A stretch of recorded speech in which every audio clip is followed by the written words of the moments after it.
start.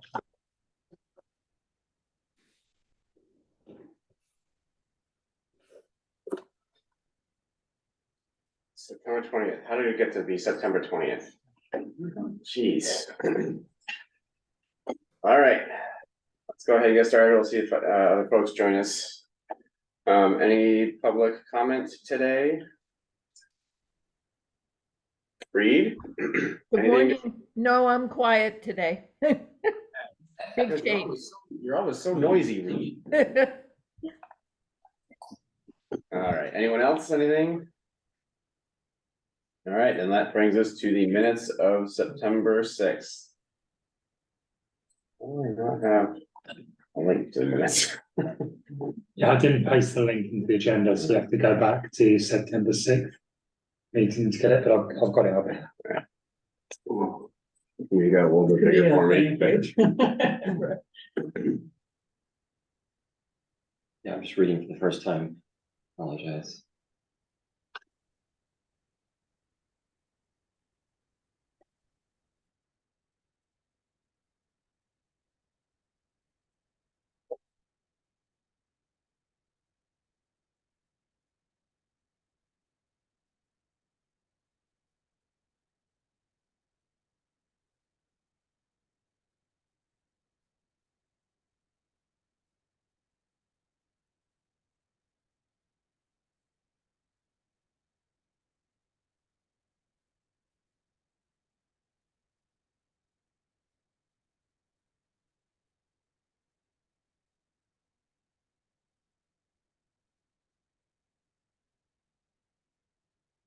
In 4.4, there's just a typo after Strava in like the 7th line. It should say Strava data. Aggregate Strava data to towns. It says date. Okay. Might confuse somebody.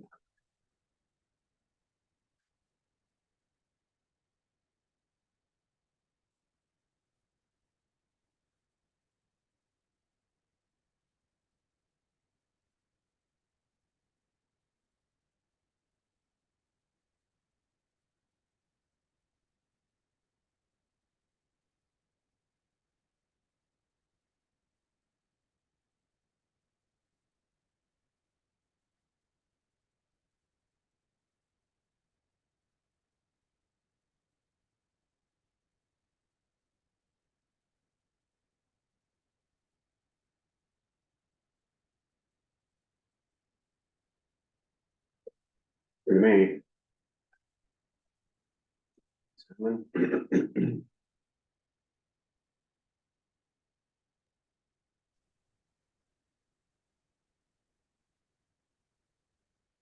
Move approval of the minutes from September 6th. Thank you, Reed. And I'll second it. Thank you, Terry. Any discussion?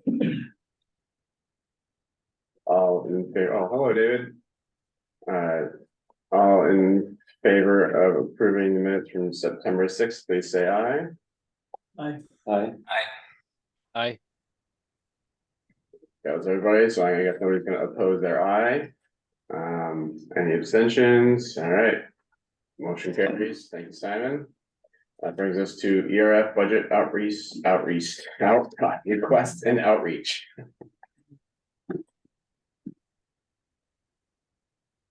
So who's gonna drive this one? Yeah, I think we just talked about trying to get our memo to on the ERF allocation done a bit earlier than last year. Yep. This time. So I just dredged up the previous memo, which we can have a look at.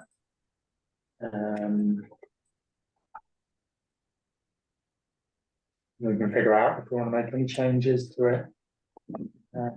Could you make that a little bigger?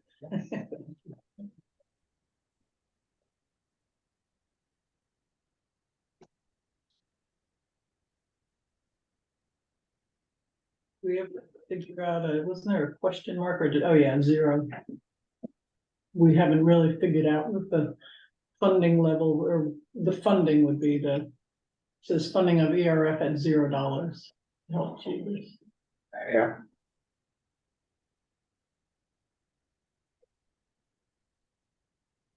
trying to remember So last- reaction last year to this memo.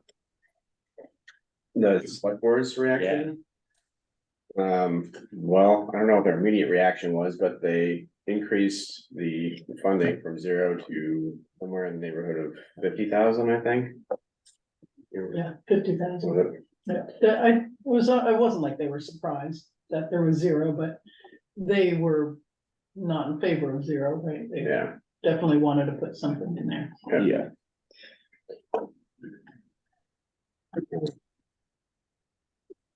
So at minimum, we can update that.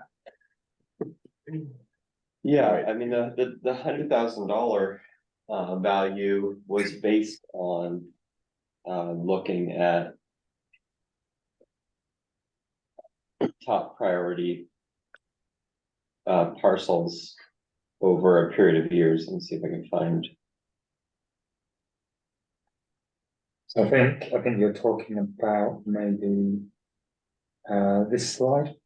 Yes, So the top 20 parcels serving over 30-year horizon, if we get 50% match, is 150,000 a year, based on the common ground list.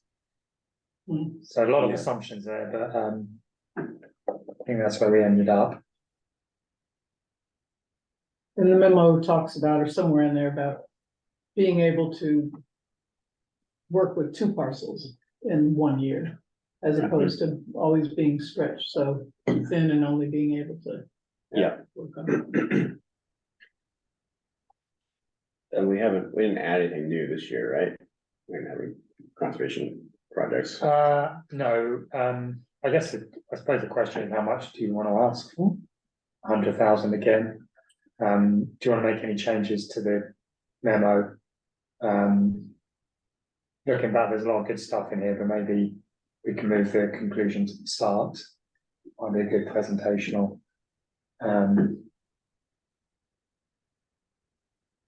yeah, I mean, in the first paragraph, we just simply say, when the Williston Select Board Yeah, considers the budget, the WCC recommends the ERF appropriation be increased to $100, not 100,000. Do we have any early forecasts of what the budget's going to look like? no, Shirley in budget is, I think, yesterday sent me some capital budget stuff and asked for responses by October 20th. So it sounds like there's time to think about it. Now, I assume they've been thinking about it. Well, I assume they never stop thinking about it. But, That's my assumption as Yeah. well. yeah, All right. I see Gary's hand raised. Yeah, I just had a comment. I just quickly glanced through this and I didn't see the word recreation or outdoor recreation at all. And I think that's a way we're going to get people and, to support us partially, is all the users of conservation land for outdoor recreation. So I'm hopeful we can add that in a few places. So that's a good point, Gary. So what if we restructure this a little bit to, instead of just a long form paragraph memo, to something a little bit more, I don't know what the word is I'm looking for. Bulleted. Yeah, bulleted, I guess. Yeah. So, we have a few headers, ERF and conservation, ERF and natural resources benefits, or water quality, or whatever. To kind of more clearly call out those benefits for conserving land. Like, the wildlife habitats Mhm. and. Yeah, I think that like the third paragraph kind of summarizes. That could be put in bullet form, that also including recreation. Yeah, short one there. Yeah. Yeah, that short one, that, supporting agriculture, data, wildlife, et cetera. I don't want to lose all the information in the memo, but what if we did like the bulleted form at the top, and then if folks want to keep reading, there's more information below Yeah, about why we're asking for the funding level we're asking for. that's kind of what I was Numbers thinking wise. too, is to go with the bulleted approach, yeah, put that up top. Well, we've got their attention for the first half a page, and then for people who actually want to continue on, then there's more supporting information. Yeah, So bulleted list of the benefits. The headline is how much you're asking for. I think we should be asking for the 150,000 because last year we asked for 100,000, we only got 50, which means we're 50,000 behind what we were intending.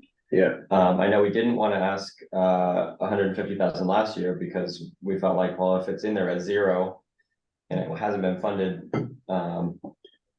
that heavily in recent years, asking for 150,000 just seemed like it was too much of a jump. But we were trying to basically get some lift, get it going, and so that's my opinion. yeah, and we can justify that at least a little bit just by the fact that, so this is the ask here is for the town's FY 25 budget, is that Yeah. right? So in FY 23, the town allocated 75,000.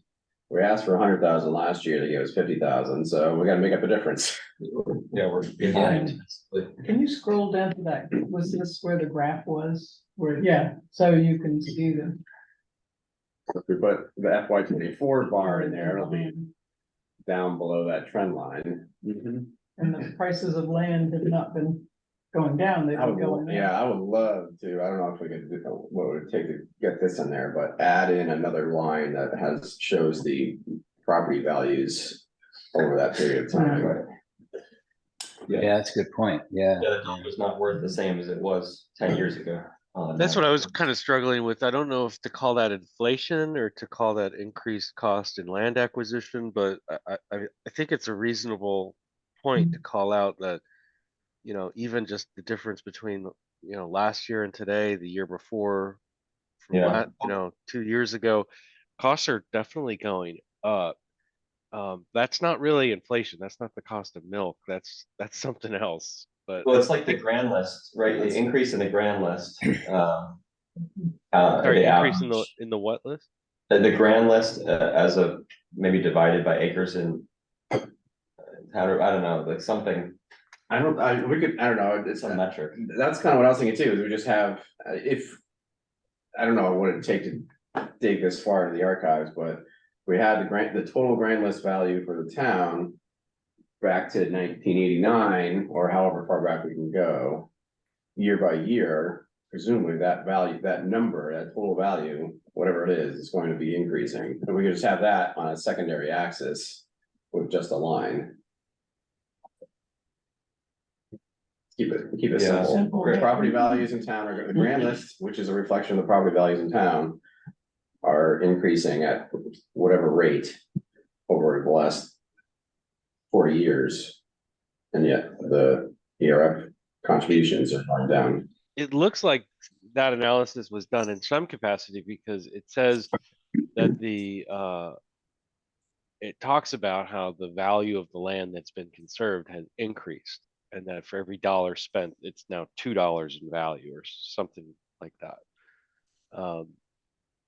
Can't quite find where that is, but that was, Yeah, I remember that. I don't know if that's value at the time. I think it's in the paragraph 1, 2, 3, 4.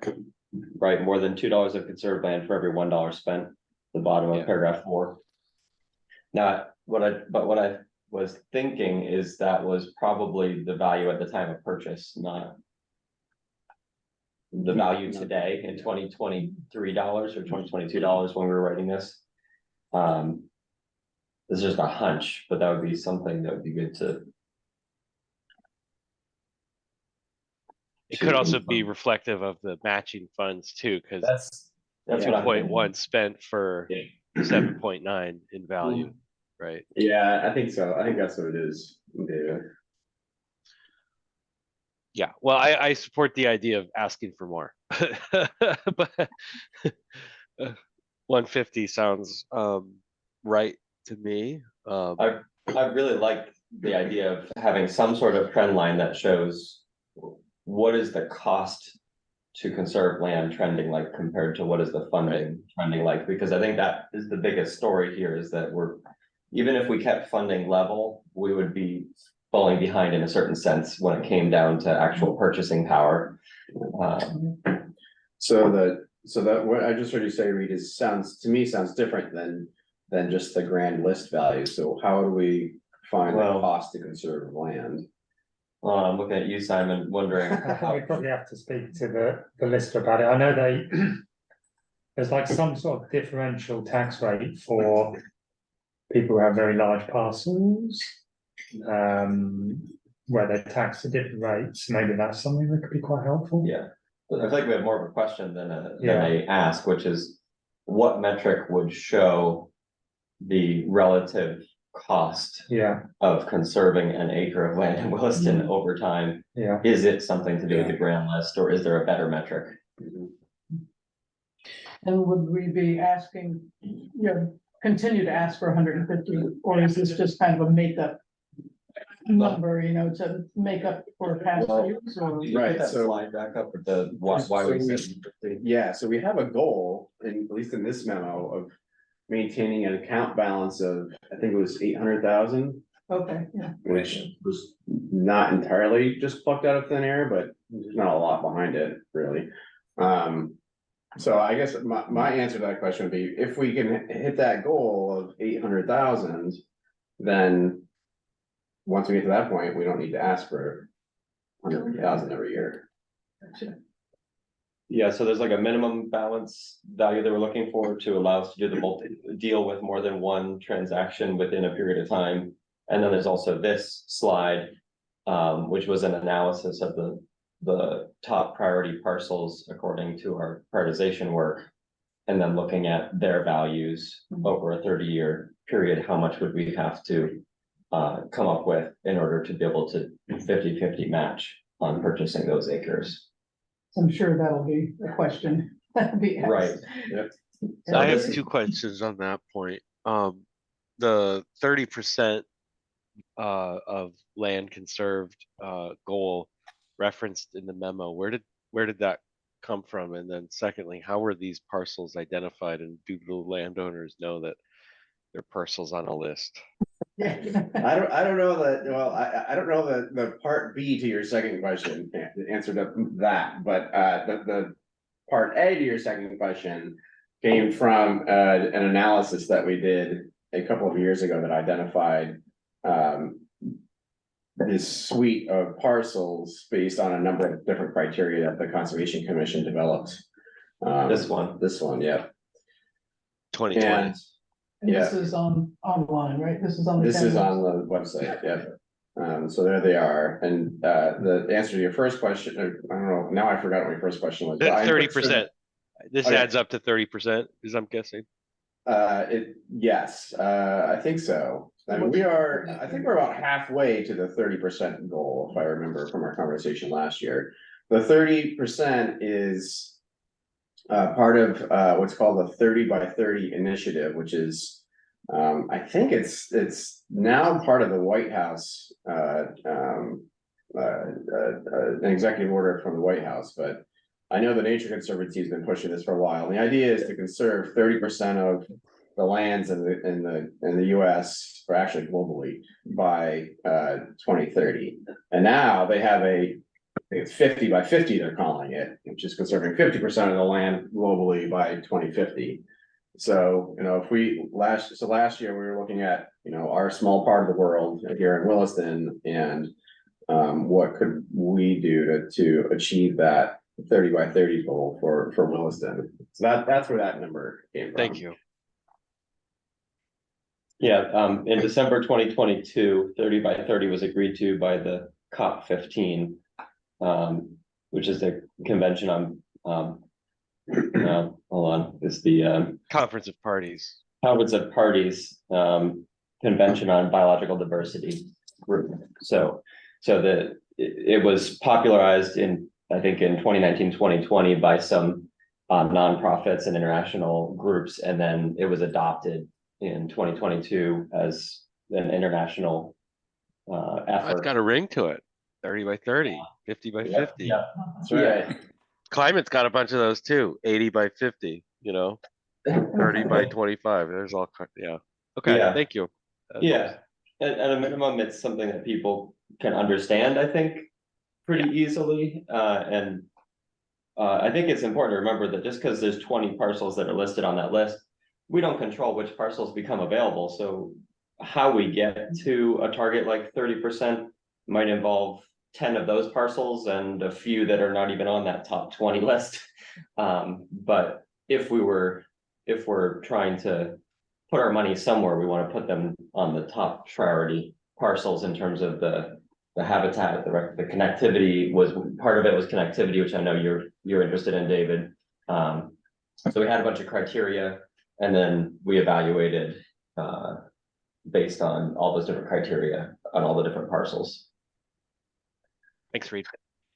So you guys, do you think in the memo we should justify or put in our rationale for asking 150? You know, just say, you know, last year you gave this, you guys mentioned it earlier about we were shorted 1 year and then we had more, and we want to maintain the average of 100,000 at least until we reach that 800,000 goal. Or 150. Yeah, whatever it is that we're trying to ask for each year, but just, I think the rationale for asking for a little more this year, because we got less in previous years than we thought was necessary to meet the 30 by 30 goal and our goals, our other goals for conservation.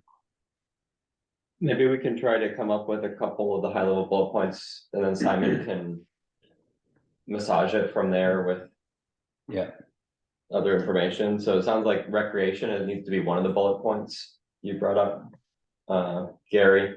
So yeah, I think it's an important piece. I mean, that there's a lot of people in town that use the trails and other recreation activities in the conserved areas. What about also suggesting that there's a lot of development being proposed, and that there's a lot of interest in Williston as a town, and if this fund doesn't keep up with that, we're gonna not only miss that goal, but we're gonna, more importantly, we're gonna miss opportunities as development rates increase, and we're going to sort of lose any opportunity to leverage those funds in future discussions. I mean, it's just the pace kind of needs to keep up is all I'm saying. It seems like we're in a bit of a building boom right now. Has the town missed out on a parcel because of lack of funding over the years? It's hard to say. It's impossible to say what people's motivations are. You know, I don't think anyone ever comes out and said, I would have done ERF if you'd had more money. Okay. I don't recall someone coming to us, except for perhaps that person on Home Creamery. But I don't recall anyone coming to us and offering us the opportunity to conserve their land, and our answer had to be, sorry, we don't have enough money. Usually it's like the answer on the creamery, usually it doesn't happen that often anyway. But okay. The Glazer parcel is an example, and I think the town kind of gets a little bit of a pass because it was so soon after the Catamount purchase, which we knew we were gonna tank our ERF fund for that. It was worth it to do that, but the timing of it was just unfortunate, because I think the Glazers would have been interested in the town purchasing it and not having to go through the specific plan process. That's just my hunch based on conversations I've had. Oh, really? I had a conversation with them, and he seemed to not really. I mean, they wouldn't be interested in giving it away, but but now if they could get a decent value and not have to go through the process and the build out schedule and everything, I think. So if they did come to us, I think we would have had. We would have said no. Yeah, we would have said we don't have money. Yeah. But that's anecdotal, and so there haven't been like concrete examples that, at least since I've been on the commission, where we've had to say no, that we just don't have funds. Did Catamount come to us? Did Jim come to us and ask for that? Came to the I town. went to the Trust for Public Lands first, and then What do you think? I think like Catamount had been cooking for years and Yeah. years and years. Like we- if you go through all these archive boxes, you'll see assessments of Catamount from the 90s and things like that. So I think Jim had been planning that for a very long time. Yeah, there were Okay. several attempts over the last 15 years or so, 20 years. So was it the trust for public lands was the right fit to make it work with the land trust and that avenue? Hard to tell. Or Yeah. Jim being at an age when he had to make it happen if it was going to happen. You know, I don't know. It's a good question. Well, I do remember when the Hershkowitz piece came up, it was, you know, it was like, well, the Conservation Commission at that point, I wasn't on, but they said, this is really gonna drain our ERF fund. And I remember they were a little, yeah, and they did, and the committee was very reluctant at first, but then the Fellowship of the Wheel came in and really helped, I think. But get funding and things like that, so that was helpful. To bring it back to the recreation topic, it seems to me like the bullet should say something about the demand level on our existing recreation trail network, and that ERF conservation efforts contributes to improving our connections and enabling us to offer additional primitive trails and trail networks in the future. And bringing in additional funds like Fellowship of the Wheel. When the town has $1, you know, it usually allows a trust to come in and give $1 too. Now you've got 2, and that's an important part of this.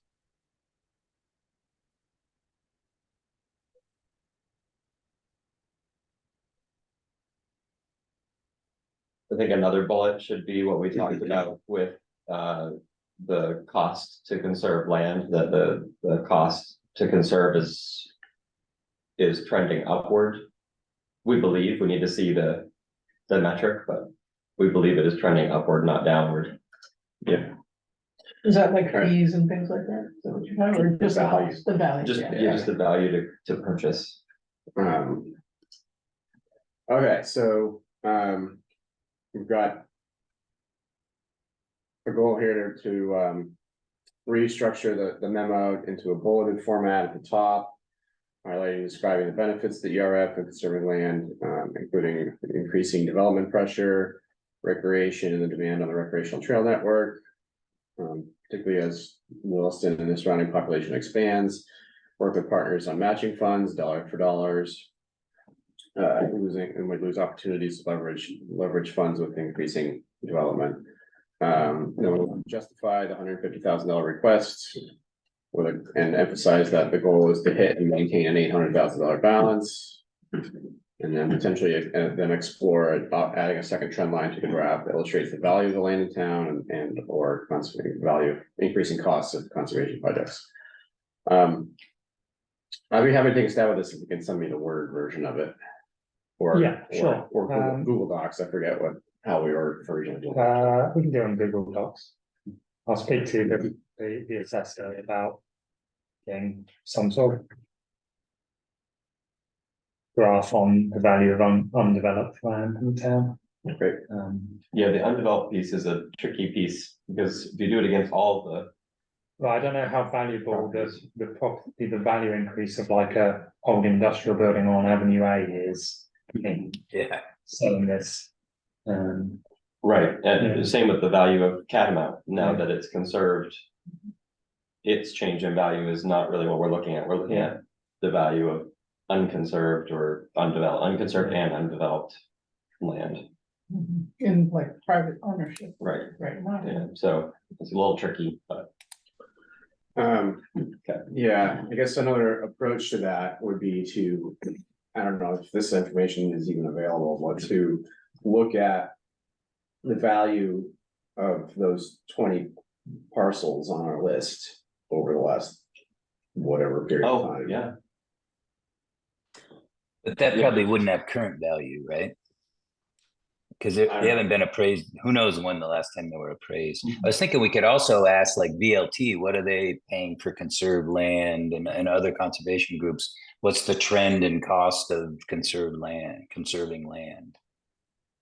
You know, variability town to town. I wonder if like Williston's probably very different than, you know, Bolton or somewhere else that they're doing other projects. Yeah. Not saying it's a bad idea, just popped into my It's hard head. to, Williston's tough on, Well, they could have like a Chittenden County number. Maybe. yeah, or Chittenden County Conservation, yeah. yeah, I bet they do. Okay. All right, and so when do we want to get this to the select board? Last year we sent it to them. Well, we sent it to them after the budget had been published, so I think. If you want to send it to the select board And Eric. you probably need to do it. Probably, it would be good to agree it at the next meeting, if we can do that. And then sort it out. To agree on, to finalize the memo at the next meeting? Yeah, try and That'll be the 4th. finalize it, but then that way we still have October the 18th as well. Okay, So we'll try for the 4th and see how it goes. okay, incidentally, I won't be here at the fourth. Okay. David, are you gonna be available to chair on the fourth? I can be here till 7:30. That's October 4th? Yes. Let Yeah. me check. I actually think I may not be able to do the whole thing, actually. I think I have to be in Burlington at 9. All right, well, we can work on that agenda a little Hey. bit. Yeah, I do. I just have to be in Burlington at 9. Okay. All right. So I think that's a good start on that. That brings us to, we didn't look at the ERF presentation at all. I think that's okay, right? Yeah. We're gonna look at it. Yeah. Later. Reed and I are gonna work on that later. All right, so that brings us to ARPA funds, finalizing the memo for ARPA. This is one where we have, the town is, trying to figure out how to spend down remaining ARPA funding, so we were brainstorming some ideas last meeting. So I think that last meeting we talked about 3 things that I've included, which was trail maintenance, the trail assessment and the tree survey. And we added a couple of suggestions, conservation outreach, firm trail counters to document how much people are using our country parks, and allocating funding for parking lots at some of our natural areas. Hey, So Simon, do we yeah. have an estimate of what those parking lot costs might be? It seems like adding it as a afterthought wouldn't get or capture any attention. Would it be more visible and potentially considered for inclusion if we included a cost? You know, is it $50,000? Is it $100,000? Kind of like what you did for the trail maintenance project where you listed Right. the estimated cost.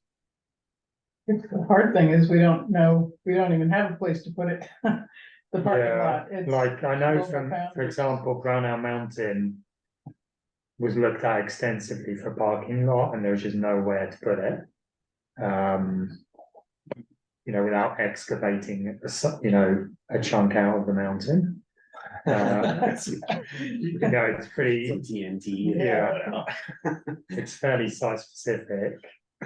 Public Works recently redid the one by the smoker connection, right? Yeah, I mean, wonder if the- there's any expense information from that.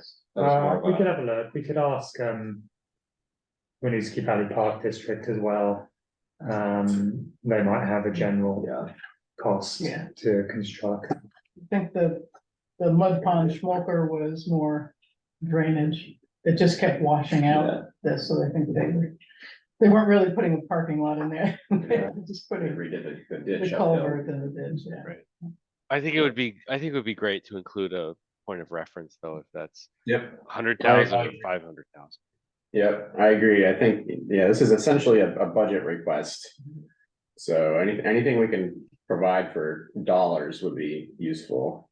Been a range, Yeah. like no less than, Yeah. typically no less than $50,000 or something.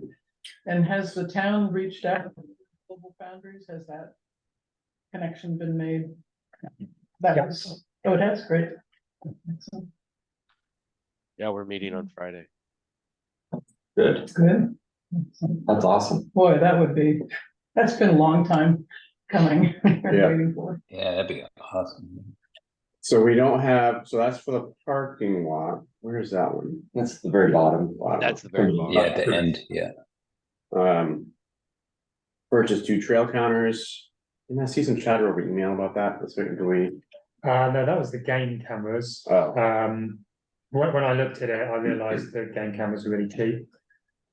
So we could probably buy one out of our equipment budget. We've already got one.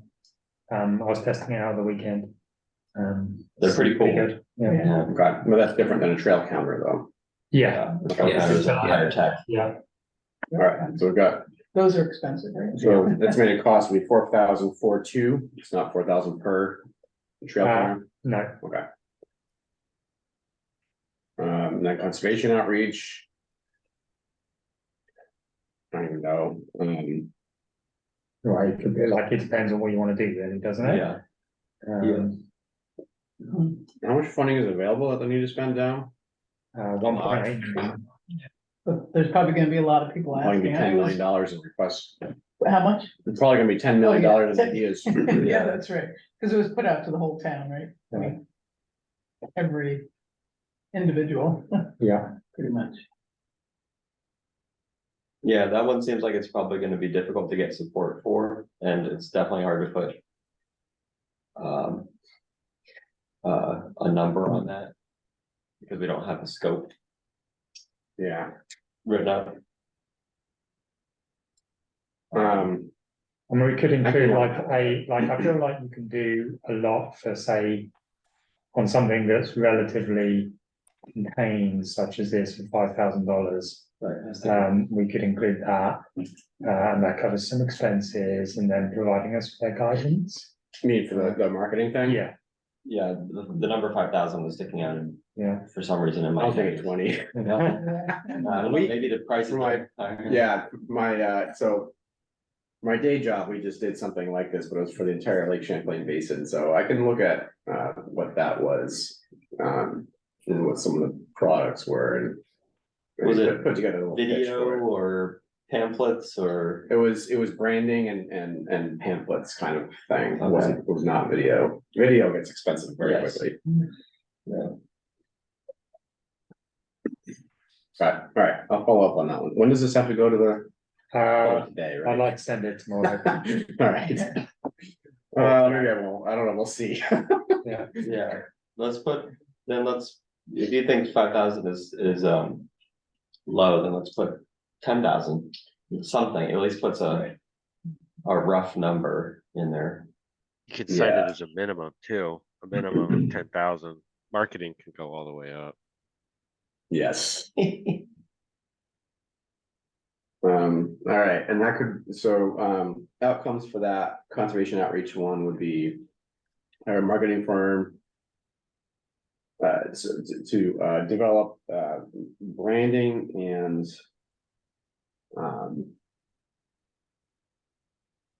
I think Raise it'd be good awareness. to raise awareness, develop key Yeah. messages, and like advise us on like strategy and like Yes, the perfect, best yeah, format for bringing people in. yeah. Develop branding, key strategies and. That last piece, yeah, You know, how do you make this, like, they're not gonna know what the EOF is. How do you make, But they know how to get stuff in front of people. yeah, how do you make this really interesting to people, I guess, is the Yeah. point. Think Yeah. you should add this in connection to the town planning activities. Because yes, great idea. The town plan, otherwise it just kind of looks like it's hanging out there on its own. But if you want to talk about conservation as part of the town plan development, Yeah. it resonates a little bit more. in this 2050 project that's coming up for the future, I guess. Williston, what is it? Williston 2050 or something? Yeah. Yeah, it's over here. What's it look like? Good idea, David. Yep. I had one other suggestion. Generally, last week, 2 weeks ago, we reviewed the planning commission's memo as a point of comparison, and we liked some of their recommendations for making connective trails, multi-use pathways. It's been a topic of ours for a while. Is it appropriate to reference another commission's memo to say generally we support those recommendations, including, and would suggest these? I think so. I don't see why not. We didn't get their memo in secret, did we? The planning commission, I know the planning commission was looking at the energy committee's ARPA recommendation, or ARPA requests, and commenting on the similar, basically expressing support for things like the solar canopy idea was sort of like both groups were discussing and recommending it. Right. I mean, they all should be connected. The AVCC was just having a conversation about that, about how the Conservation Commission, the Planning Commission, they should all be aware of what's going on and working together. Yeah, I saw that email thread too, and I was thinking, yeah, we really don't. No, really, we are disconnected. So. Great. It sounds like no one would be opposed to that. I personally like think that. Yeah, I think it's a good idea. It adds a little more strength to the requests. Simon, was that their final memo, or did it change in any way? I know looked like you were trying to find something. I can share it. So then that gets us to, sorry. So I think you were talking about points 2 and 3, particularly. Yeah. We were talking about that path and connectivity. Yes.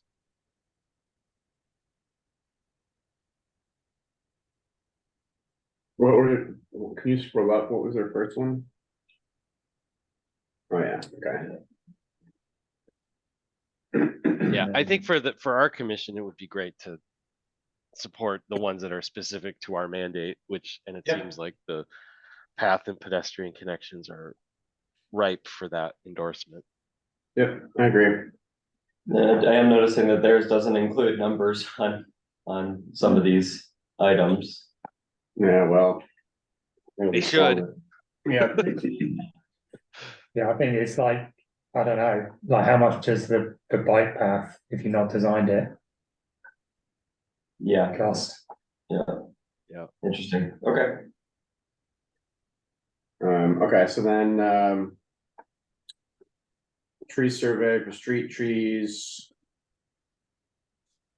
I don't have any. The only thing I was going to say is, we don't have to do this, but is there any sense of priority that you want to add to this? Or are they all just, anything's good? And I think the trail maintenance projects are gonna be a strong contender. There's specific projects, the things that we have some cost information, we know when they need to be completed by. That they're the current state. So I like that being near the top, whether that shows priority or not. And that's like one whole connectivity point. It's Schmoker and Mud Pond. It's a long section of trail that we're asking to get repaired or upgraded. I think getting the trail counters, I think would be absolutely critical to me. I think we need to get it opens up opportunities to understand usage and to prioritize maintenance and trail expansion and stuff like that. Today, there's so many times that we talk about trails, we just don't know how many people are using which trails and when. Yeah, I mean, that's quite an interesting point also. I feel like, for example, primitive trail parking lots, if if this Global Foundries thing came off, the town would like just get behind this regardless of ARPA. Whereas something like trail counters, like I can't envisage a situation where they're suddenly going to go, oh, you know what, actually that's a good idea. You know, there are things that there's like going to be a momentum to do. And it's not to say we should take them out, but it's more like if you did want to have like a 1 and 2 priority list, you know, Top priorities and yeah, secondary priorities or something. And the Jacob Krantz issue has been on the table for years. yeah, And the town knows it's going to have to put in a parking area somewhere. yeah, and it's something like, you know, Williston Valley Park District would help with fundraising for it as well. So, but then, I just wanted to comment about the trail counters, because I think they're far more important to me, because for example, how many people use Mud Pond? Do we really justify spending $357,000 to rebuild the whole thing, or whatever the costs are? So with data, I would think we would be able to push the money in different directions based on usage and needs like that. But without the trail counters, we don't know numbers of people using any of the trails, really. I agree 100%. I guess my only hesitation is that it's $4,000. Yeah. We can put it in our supplies budget as well. Right. But, Yeah. so I guess that's maybe one approach is we submit it as a priority here, and if it doesn't survive the process for ARPA, then we put it in our supplies budget and then just buy them that way. But I agree. I think it's time to invest in that. Yeah. Is 2 enough? So I don't know what's enough. I mean, it'd be nice to have one on every trail so you can show data at one time, but we're never gonna get that. But so you just have to swap them around among different areas, I guess. I mean, why not? I mean, we could, so, okay, just to make me think, so 5 Tree, 2 Mud Ponds, Schmoker, Sucker Brook. Do we need items? Well, No. I don't really have much to do with that. There it's is all some maintained. activity over there. Yeah, Each of them. and I think if we do that, we could also say these are our trail counters, but we're going to loan them out to the outdoor family centre as Oh, well. if they don't get the. Yeah, well, just like we're not going Yeah, to we're not going to have them. Sitting Like, idle. they're not going to be there 365 days a year. Right? Sure, right, you don't have a permanent yeah. installation. I would add that those trails plus Brownell Mountain, Jacob Krantz, the parcels that don't have access, to get a sense of if there are trails in use as well. So I think that there is a need for more than 2, and it's ARPA, so you might as well ask for 5 and get 2 as a result. And I the mean, Catamount is asking for 3. Catamount asked 5, but I 5. think the committee felt that was lesser priority than some of the other stuff I wanted to do. So I guess that would be my suggestion is we ask for 5 here, and if we don't get it, then we build that into our annual budget At least get request. some. Yeah. I mean, maybe we buy 1 a year for a couple of years, or 2 a year or something, I don't know, but I agree, I think that should be a very high priority for us to figure out what is trail usage and then document changes in trail usage over time too. So what is the budget per year for equipment? Ask our treasurer. $400. I was sort of making a point. If it's $4,000 and we only get $400 a year, Well, it's how long would that take to save up? it's 2,000 per counter, Right. but Yeah. we have, So it that's might be- like the supplies budget though. Don't we have like a trail maintenance budget or something that's? Well, we something do. I mean, we do have a trail maintenance budget. 10,000, right? It's 10,000. Like half of that goes on mowing, and then this year I've been spending it on a lot of wood. Mowing, that's mowing? Yeah, mowing. Where? So, Where's it? like on the Schmoker Trail, we mow Allenbrook Nature Sides, Trail, yeah. Commons, and a few others. So particularly during the summer, that stuff goes quickly. Yeah. But I mean, I guess we could, like, if next year maybe, or even this year, if I don't spend it, or we could buy one.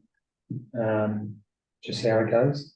And you said lumber is another, Yeah, just buying for redoing punching and things like that. Mhm. Okay, so it sounds like there's consensus to put in for 5 in here, which would be $10,000. And to make the trail counter item tier 1. Yep. I see Gary's Um, hand raised. Yeah, sorry, Gary, your yellow hand is very faint up there against your. whatever Oh, your- is it? Well, I don't know what it looks like from your standpoint.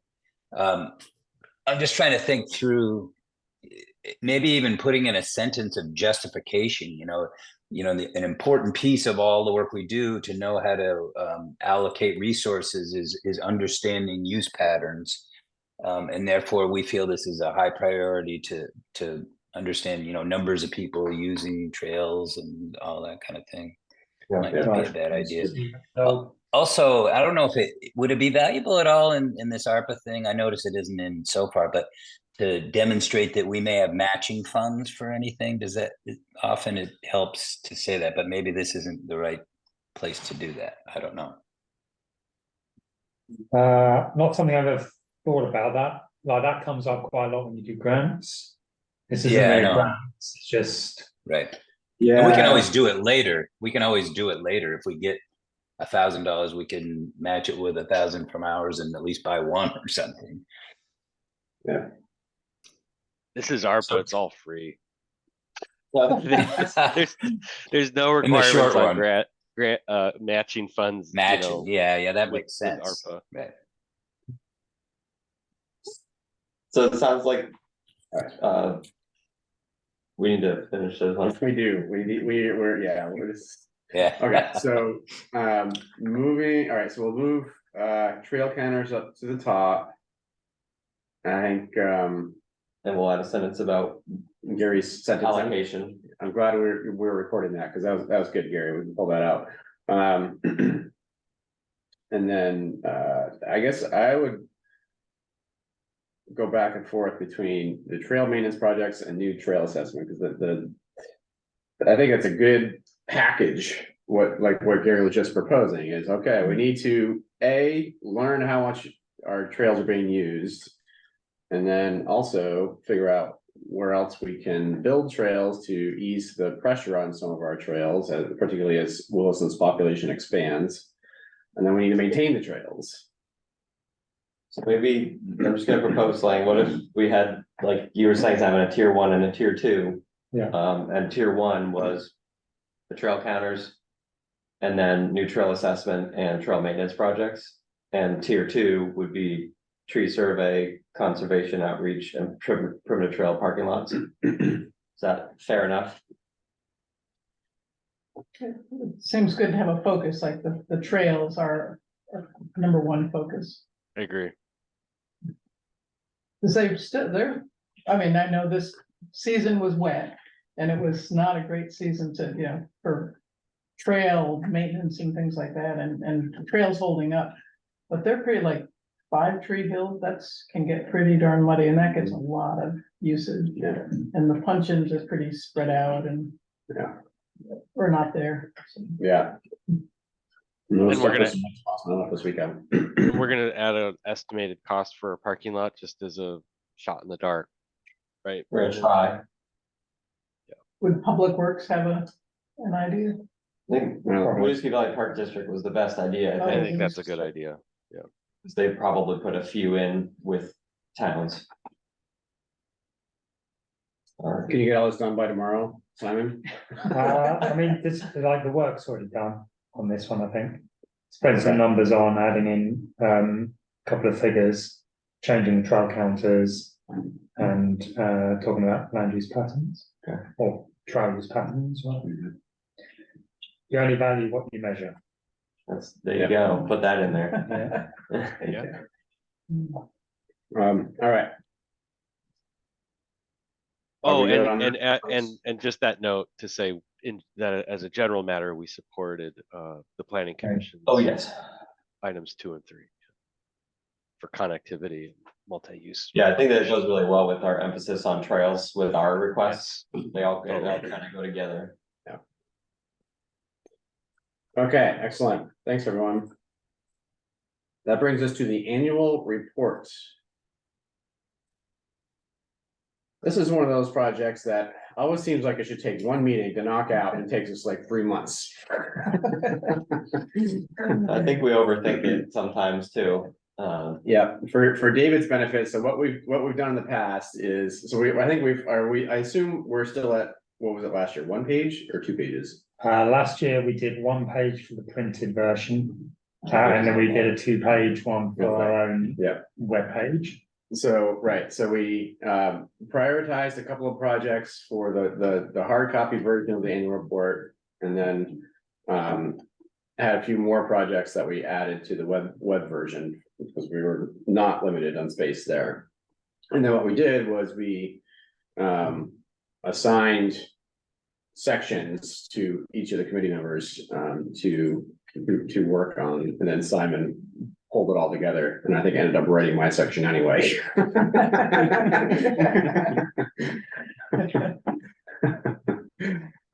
So Simon's compiled a list of potential annual report topics, including at the bottom, nice, what we included in last year's annual report. So, and just as a reminder, this is stuff that happened between July 1st, 2022 and June 30th, 2023. Yeah, and that's the other problem. Yeah. I just look at this list, things that jump out at me as being important. Glacier specific plan is important to mention. It's gonna come up in the planning commissions one, it's gonna come up, so we don't need to say a ton about it, but that's important. The SWHA regulations being finalized with Jens's help was big for me. And then the traffic policy getting accepted was a third one. And there was one more. Oh, the quiet connector. I thought that was a unique project that people would like to read about and might not be aware of. I was thinking that too, but in the end, didn't we give up on that? It's done, it's in. It's, It's done and it's in. Right, but I thought we just stopped, we decided to not use the name Quiet Connector. So, well, we just reference. I thought we decided to use. Yeah, I know the trail's in there, but I thought we decided to not actually call it, or at least with signage anyway, not use the term Quiet Connector, because it was, I don't recall why people were. None of the trails out there are named or anything like that, they're just. there you go, it's up there. It is Quiet Connector. Right, on Trail Forks, but the actual, if you walk out there. Time we didn't use it. But I don't think, I don't know if, like all these other, do we talk about the Hurstquist loop and the extension loop and all that sort of stuff? At Catamount, do we have a big long list of all the trails there that people, people know the names, even if you don't go on the signs, and if it's on Trail Forks, then it's a real thing. All right. Fellowship of the Wheel got right on it. Yeah. All right, so I heard Reed say, so the Quiet Connector, review of the Glacier specific plan, trapping, what was the fourth one? Jacob Krantz? No, sorry. SWHA. Yes. Remember Yeah, that. SWHA, the last one. Last one. Oh, yeah, Yeah. okay, And the Catamount Community Forest get their own page, right? yeah. So a lot of logging and other things at the town forest can be under that. Yeah. Yeah, the only other one that I was considering was the habitat disturbance assessments. The change in how we do that, which I find really interesting, but we don't really know how it's gonna play out, so I don't whether it's gonna actually be a big deal or not, that change, so I was kind of like, Right. yeah, I don't know. I think that, yeah, you're right. I think that's a very niche Yeah, thing.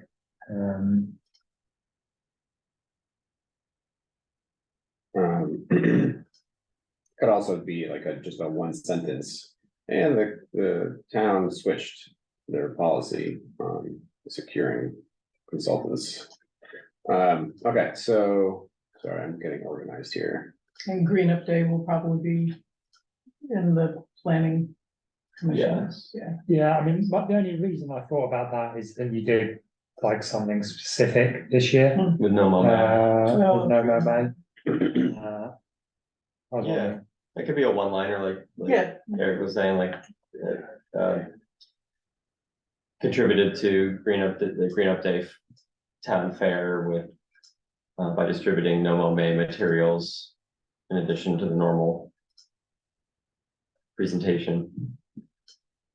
I'll be a little bit sad if, Abazim and Hanak doesn't get mentioned somewhere in something, but, at the same time, because a lot of work has been going on there.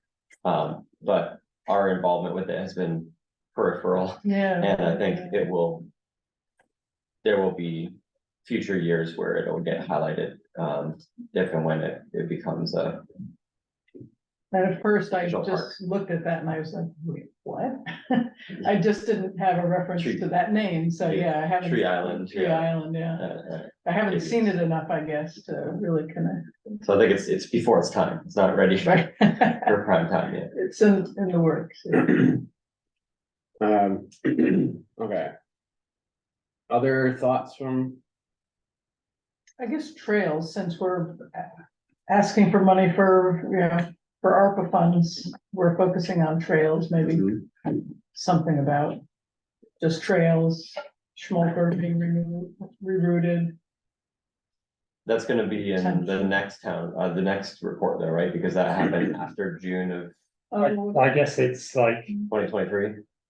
so you did the work last financial year and then it'll be implemented Yeah. this financial year, probably. So, but you guys are like, your work was then, implementing it is so. just going out and we could- changing some signs, putting up educational signage, I don't know, So we could frame it in a way that yeah, prepared or Yeah. developed plan or whatever Yeah. for these, for trails. Yeah, So yeah, then I would support that, Terry, that have something in there about, trails in general, working out, reroute of Schmoker.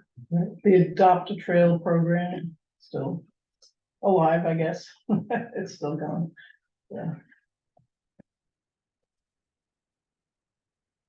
all right, so I guess I'm seeing maybe a slightly different format and we have a couple of paragraph sections, and then maybe we could try that bulleted list of other things that the Conservation Commission worked on in 15 words or less per thing.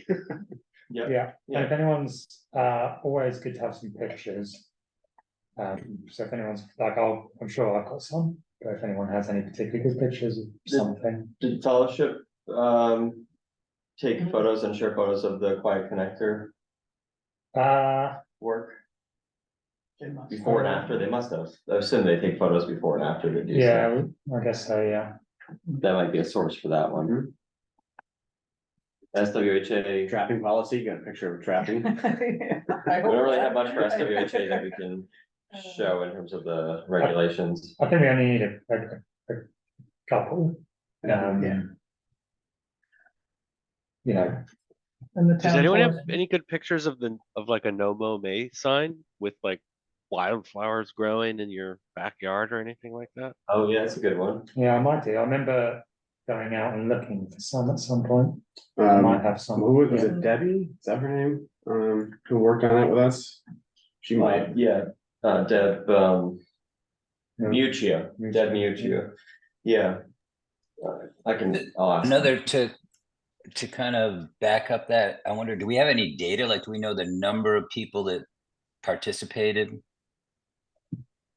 Right, signs that Oh, they I gave out? like that song. Yeah, I don't know how you know that for sure, because they may have taken a sign and not participated. Well. You could almost estimate, amount of grass not mowed and therefore the benefits of that being carbon reduction and if you wanted to get fancy. I mean, if we include it as a 15, I can say like, gave up no main signs to improve biodiversity in the neighborhood, or gave out X how many biodiversity. Yeah. That'd be worth doing at least. Yeah. Anecdotally, I saw a lot of people in my neighborhood do no mow May this year. I definitely think we should hit that one, because I think it's at a tipping point where there's some awareness, and I'm hearing kids talk about it now too. So Yeah. Nice.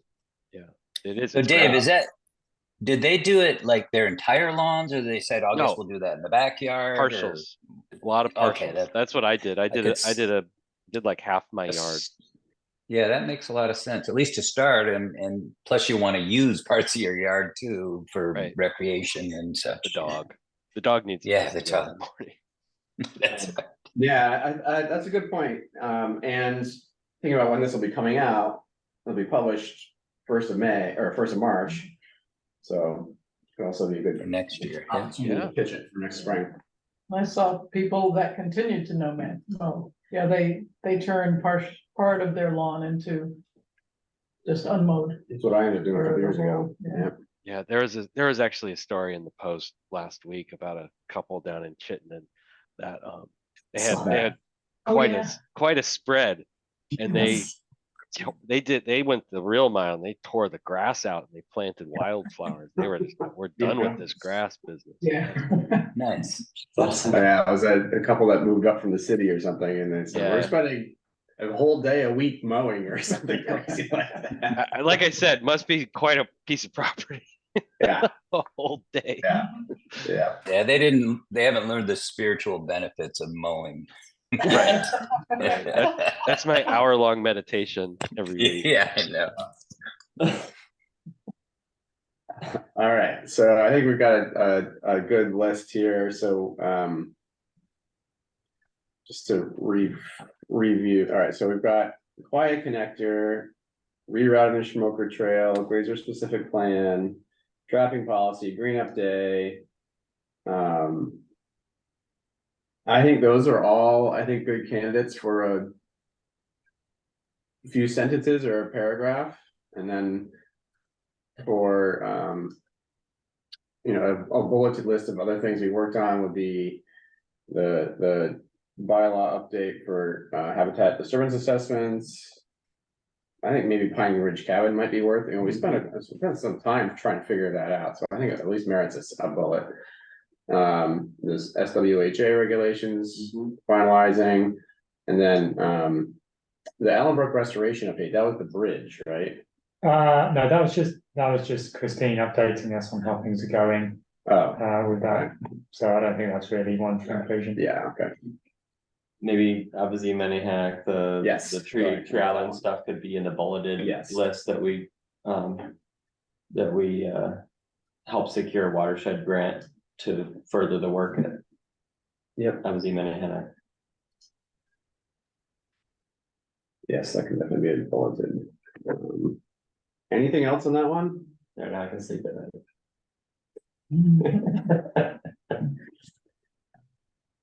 And then online, you can continue to put in all the rest of this.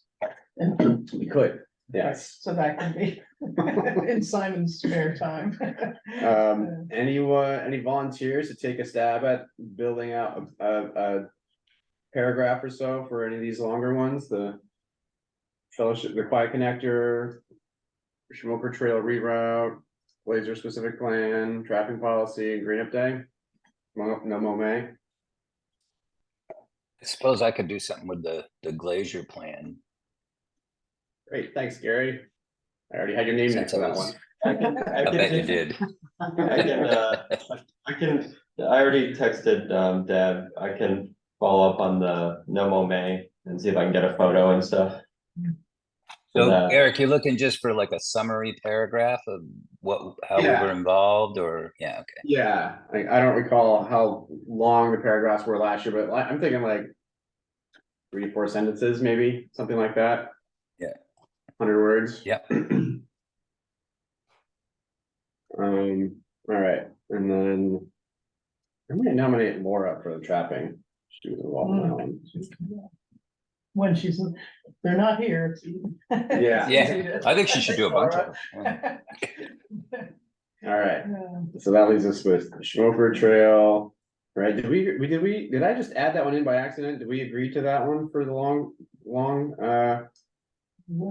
form, or is that a bullet? Or neither? Or did we really do, we, We didn't really talk about. I feel like that was just like a one agenda item on Well, one meeting. The Right. Smoker Trail was an approval to Yeah. relocate. I mean, It took it, we met a couple times, but Did it we? was, yeah, we met, remember we met after the fact because a nearby landowner had a concern or whatever. yeah, I mean, we collected comments. I met- think it's worthwhile for sure. Yeah. For a paragraph form, as opposed to a 1 sentence bullet? Well, 4 sentences, I guess. Is there 4 sentences to write for that one? That's what I'm trying to figure out. For which one? The Schmoker Yeah, I Trail. don't, yeah, I don't think it needs 4 sentences. I think just, Okay, so maybe it goes in the bullets then. Yeah, Sure. yeah, just a bullet, yeah. Yeah, approved relocation of Smoker Trail. all right, and I'm gonna nominate Kim for the Quiet Connector. That was her idea That originally. makes, yeah, that's a good idea. See if we can get it out of her. All right. Anything else on that? When do we want these summaries done? I don't know. When do we need them done? Let's not have them done for next meeting. Okay, 2 meetings from now, whatever that is. okay, so that's the October. second meeting in October. Yeah, what is that, like the 17th or something? Somewhere in there? 18th, yeah.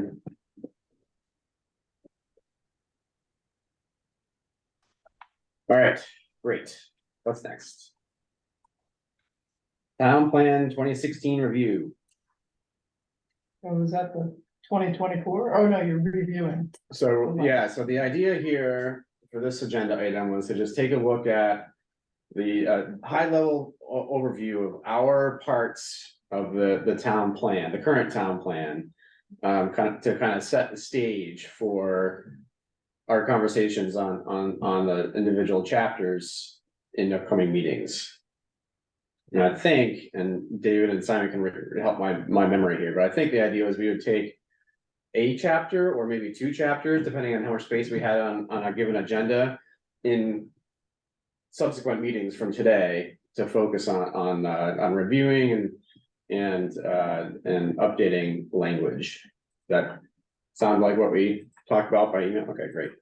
Yeah, not biting it all off at once, for sure. Yep. Because we could spend multiple meetings on each one of these. Yeah, so the context was as part of it, just figure out like what went well, what should be kept and what should be refined in the 2016 town plan, and obviously probably deleting some things that were accomplished. So we have the 5 We're chapters. celebrating them. Yes, celebrating them. And we also have the sort of town plan implementation table, which is quite a long document, but you know, maybe as we start reviewing each chapter, we can start thinking about the things we want to change or keep or delete for those. So you probably know each chapter has like goals and objectives and specific things. So I guess first thing was, do people like think that's a good way of doing it? I do, Yeah, I think that makes sense. So Simon, when we click on these chapters, are we seeing the old version that we need to modify, or are we seeing something that we've already been through on these? I can't remember. When you click on the chapters, you're seeing the approved town plan for 2016. The 2050 town plan does not exist in any form at all at the moment. So which plan? So this is Oh, yeah. this is the most up to date that we have at this point, right? Yeah. So if you click on chapter 3, land use, that's the current town plan of. Yeah. So if you look on it, it's you know, 3.2 is probably the first one we get to with conservation focus. That depends on how you define conservation. Some might say focusing development in Calf Corners is some of the best conservation you'll ever do.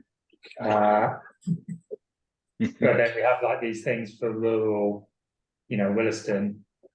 You know, I presume the overall objective to maintain the rural character is probably something that we're going to want to keep. So when I click on these chapters you have listed, the links you have in their email, I don't see the detail you're showing here. All I see is, you know, 3.2, a sentence, 3.3 a Scroll down. sentence. So I think you're clicking- Okay. Maybe I didn't go down far enough. Yeah, That's like the table of Okay. contents. Okay, good. I was wondering, I'm not seeing the same thing. Good. Sorry about that. Hey, Simon, I'm a little bit confused on this spreadsheet and I'm just scrolling through it. And it looks like pretty much everything's referred to the planning commission. And that's not surprising on some things, but like stream restoration is assigned to planning commission. Water quality monitor, planning commission. Like it seems odd to me. Like why is the conservation commission not identified as responsible? planning is planning department, not commission. Ah, thank you. Yeah, And like for things like that, that's evolved since then. So now DPW do stream monitoring because we have the stormwater coordinator. Okay, thanks. That's helpful. Yeah, okay. So we're not limited just to like the review where we can look at all of these different chapters that you've identified. yeah, the color coding, in the review table document, the color coding is really helpful because I think Melinda did that for us so that we could see which ones fall under planning and the WCC pays attention to them or is responsible for them. Okay. Like 3.2.1, 3.2.3, the ones highlighted in green. Can you pull that up some, just so I can? Pretty sure I know, that's a little hard to see here. Yeah, the colors are hard to see, Yeah. but there's, Green, okay. yeah, there's kind of like an orange color for most of it, and then there's green on the 3.2.1 and 3.2.3. So Right. Mhm. anything We don't kind need to get involved in fire and police safety and business Right. like that. Oh, yeah. and obviously protected open space, the big one, 3.5.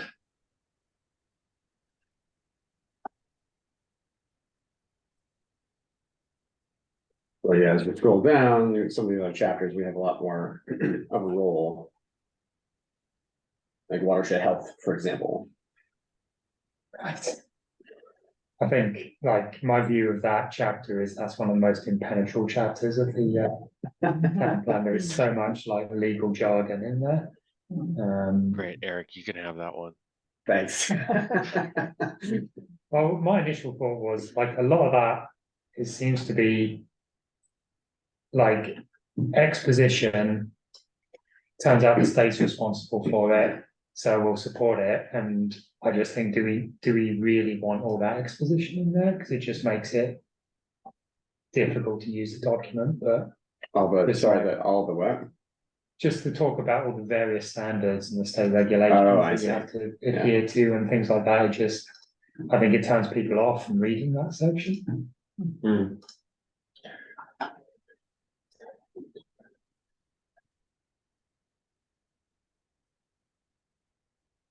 That's in 12, chapter 12. Yeah. Let's see what else.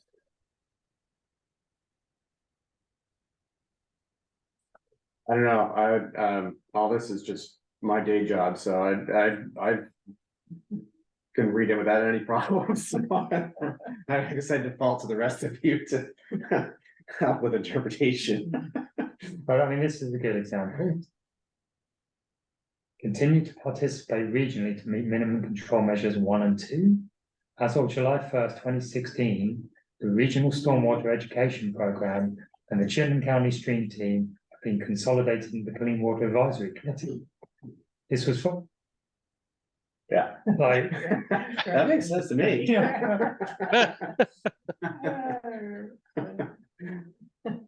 I see your point, Simon. At some point, you're just asking yourself, what does this sentence actually say? How does it apply to the town? Right. I think, you know, that's, you can take a step back and go, everyone thinks that having, you know, clean water with not excessive nutrients or runoff is a great thing. And it has like loads of benefits. Like what can we can help support these initiatives from the state. And then we can also, like my thought would be like, you know, raise the blade. That's something small that the town can do that the state might not do. That doesn't make a massive difference, but it could help. Okay. I need another piece of banana bread. Yes, sorry. Pass that. Right off chapter 12. Yeah. Anyway, I wasn't specifically, well, I didn't mean to specifically pick on that chapter. Right. I think it just, Oh, I think you did. it sort of fits within, like, I think one thing Matt's keen on is having like a much shorter town plan with appendices. So we don't have to ditch all this stuff, but we can put it in a place where your The layman dedicated can folks are go, going. yeah, if you look at it and go, okay, great, I support water quality. I'm a bit more interested in that, I can look in the appendix. So it won't be eliminated, it's still accessible. Twitter format. Yeah. Alright. Classic Twitter format. There it is. I mean, every chapter that I open up in these links looks pretty dense. I mean, single sentences that are saying 5 different things.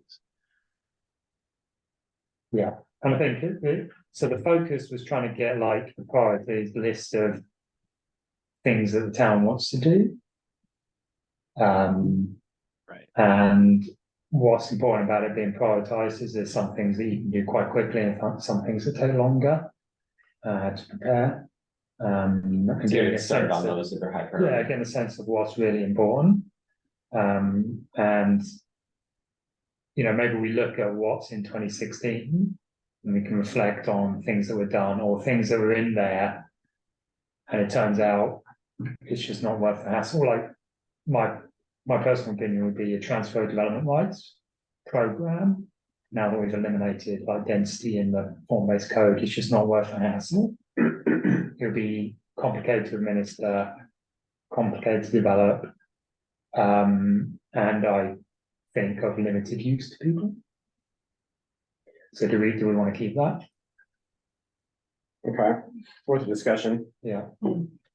I would suggest that, like, you've got, whenever I see a document, I just, you know, editing it, clarifying it, you're kind of looking at just the document in front of you. And this is also about setting a direction. And so I would suggest that we conceptually sort of, we take this review in a manner that does not limit us just to what is sort of there, because the town plan can be updated. We can add new sections and we can make proposals that ought to be considered in this redevelopment, right? We don't have to limit ourselves to like reviewing and commenting on the existing sort of document. We should have some blue sky thinking in this process, is all I'm saying. And isn't this open to the whole town? Wasn't the 2016, weren't there like 40 people from the town involved in developing that plan? It was a big event. Yeah, so it's all the, like us, all the committees, various committees in town, but then there's also like what the town's starting to do now, there's a whole public outreach effort too. I remember, I can't remember if it was the 2016 plan or the one before it, but I remember the maps all over the place and people come in and draw on them and all kinds of various things. Out of curiosity, is the 30 by 30 referenced in any of these? That's one of the things that I would like to see. I want to see those types of conservation targets, something specific in there that we're striving for. Because right now we can say we want URF funding because we want to do 30 by 30, but we can't say that it's something that's in the town plan. That's something that the town is committed to move towards. So that's the type of thing I'm looking to find where it fits in. Do we have enough time to each meeting, take one chapter at a time, or? So over the fall, we're doing outreach with the public. So Emily and Melinda have set up like a series of workshops, which stretch right through into November. So we do have time to go through these chapters and start thinking about generating some ideas. And of course, everyone should come to one of the workshops. We can go over that in a moment. So, I mean, maybe if do we want to start at the beginning, chapter 3, next meeting? See what, like it, that way everyone can have a read of the relevant. And I think that's good because there are some chapters where it's entirely conservation, so it's going to take a bit more time. Whereas chapter 3 there's sort of sections of it that are conservation. Yeah, that's what I was thinking too. It's a good ease in chapter. Yeah. Yeah, to your point, David, I think I don't know how to do that, but I do think it would be good to think about the topics without looking at the words that have been written for 2016.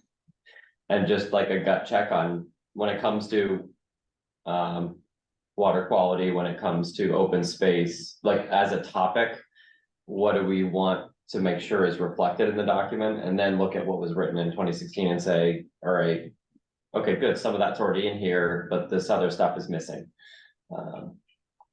Yeah, I think we can accomplish that by having some agenda items that are sort of established. And I'm totally on board with reading a chapter and then iterating on what those agenda topics should be to sort of encourage that type of both critical review of what's been written, but also this blue sky thinking of what, maybe that means before we even read the chapter, we identify the next chapter and then have a discussion about like what are the things that we would be looking for in a chapter about land use or a chapter about community design, and then we put some criteria on a board and we say this is what we're looking for, and then when we come back and we read it, first question should be, did the things we were looking for in that chapter actually manifest, and therefore is it actually meeting what the Conservation Commission is expecting this chapter to address? That's just a brainstorm suggestion for how we could approach it, but that's the type of sort of blue sky thinking I was envisioning. Yep. That sounds like a good approach. I was thinking something along the same lines. I'm wondering if we could do, I don't even know if we're allowed to do this in public meeting, but before each meeting, if we could do a survey, if you could develop, Simon, I don't know, a Google survey or Survey Monkey or whatever with those questions for each of the chapters, and maybe we just provide, okay, for chapter 3 land use, what are the right now the goal for the land use chapter is this, and then what would you like to see? What do you think we should be doing to achieve that goal, or even what is that a correct goal, or does that goal need to be changed?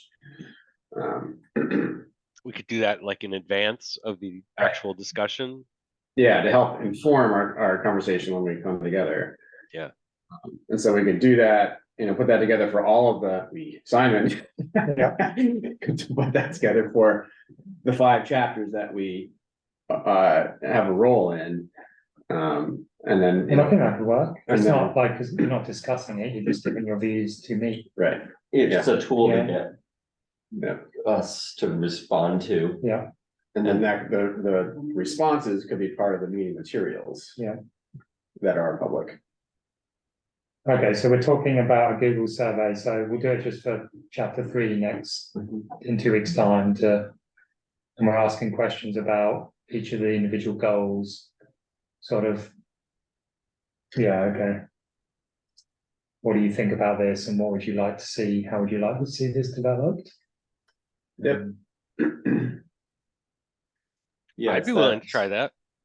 Yeah. Submit those responses in advance of next week, maybe, Simon, when you send out that agenda on Fridays before the meeting, to just include the link to that survey, or, if you have I don't know how a Google survey would work, if it's a common link or if it's individual links Yeah. per response, but. So if we look at an example for chapter 3, if you click on that one, the land use chapter. Are we talking about the what Gary was seeing, the kind of like bulleted version at the top that says 3.1 addresses Taft Corners and Growth Center, 3.2 addresses rural Williston, and there's like a 1-sentence statement for each. Can you click on the tab for chapter 3?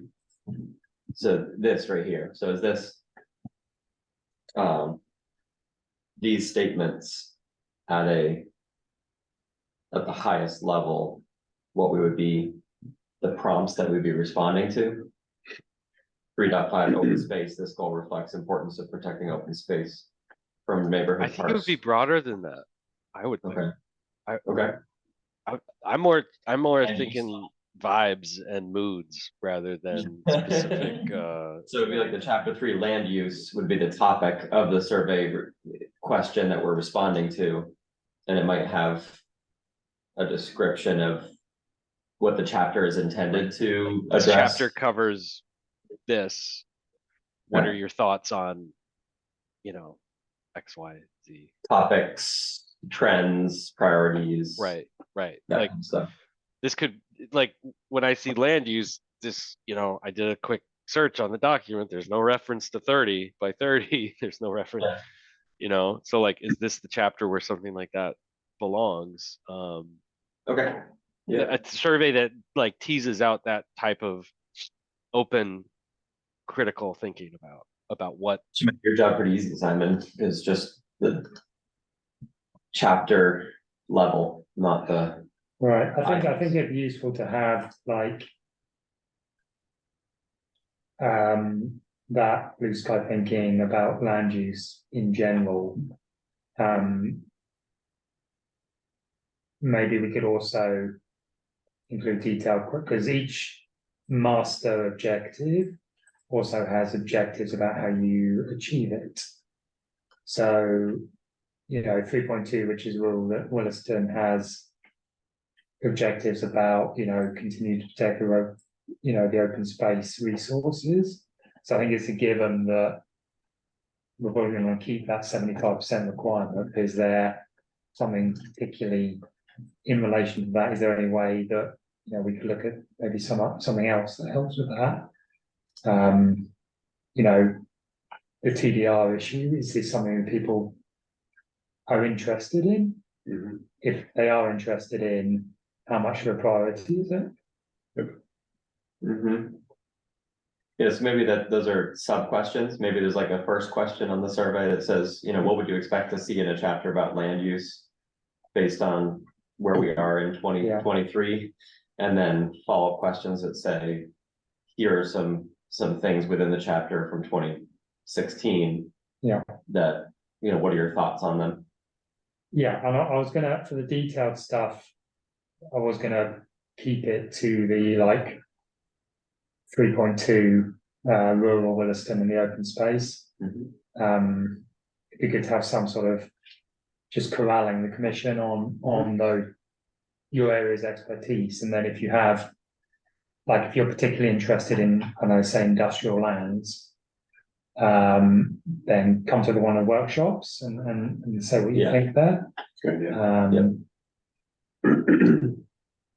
I like this idea. Okay. Proposed regional landfill? On one of the workshops, David. Jesus. When was that proposed? Is that still on the table? I mean, that's an actual question. I'm not sure exactly. I know CSWD bought all that land up there. I don't know whether they're still even thinking about that or not. Looks like you need to go to chapter 8, public facilities. Gets deep quick. Yeah. Yeah, it gets deep quick. All right. Excellent. Sounds like we've got a path forward for chapter 3, and we'll see how that shakes out. We're only 4 minutes behind.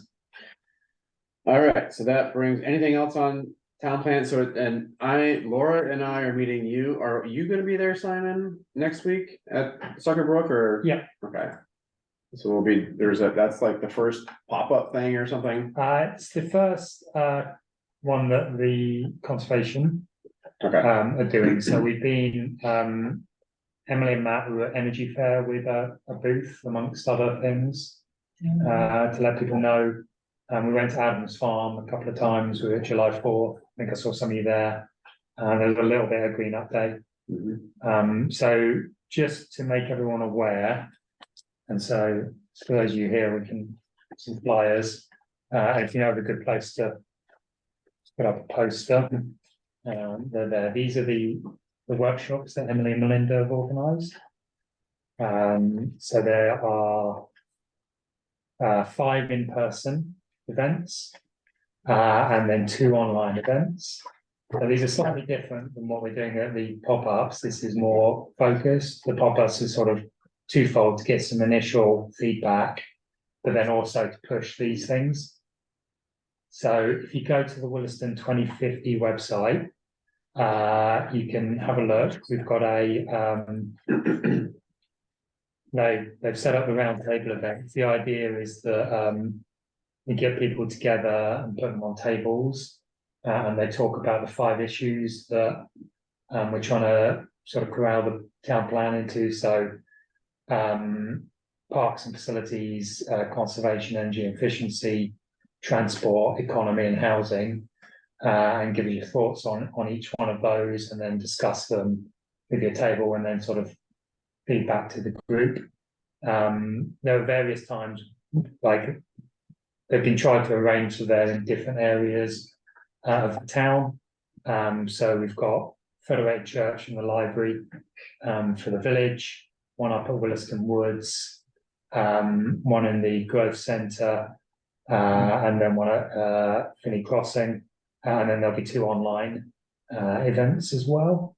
So would encourage you, if you can, please do click to register and pick one that suits you. They're Thursday evenings or Saturdays, so hopefully there's enough there that you'll be able to attend one of them. I was a little surprised there wasn't one. Do we have any south of the highway? I think we looked at it, but there's a paucity of good venues. Yeah, I was wondering about Isham Farm, whether I just had expected So to see something. that did not happen. Didn't happen. Okay. Just checking. Yeah. So I think the Williston Woods one was a rural area. And it felt like it also ticked the box being in somewhere where it's folks who don't normally come out. So you just mentioned something at Suckerbrook, but that's. So this would be a separate little pop-up event, and this is more informal, just to let people know about what's going on and get some initial feedback. So I was just going to go and set up some easels and a table, and people can just let us know what they think. Bring bud spray. Right? And is it gonna be advertised on No, Front Porch Forum, or, so this is just, how are you just the gonna? people who are going to be at Suckerbrook already. Oh, okay, and it's on like a Saturday, No, next Wednesday for a next couple of Wednesday. hours. okay, So grab people as they come and go.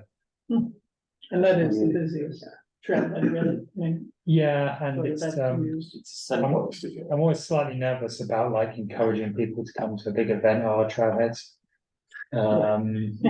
True, Yeah, on a Yeah. weekday, you probably can get away with Yeah. advertising in Front Porch Forum, like, hey, if you're thinking about taking a walk, come Yeah. to Suckerbrook on Wednesday, because we'll have our pop-up event. I don't know how many people walk on Wednesdays.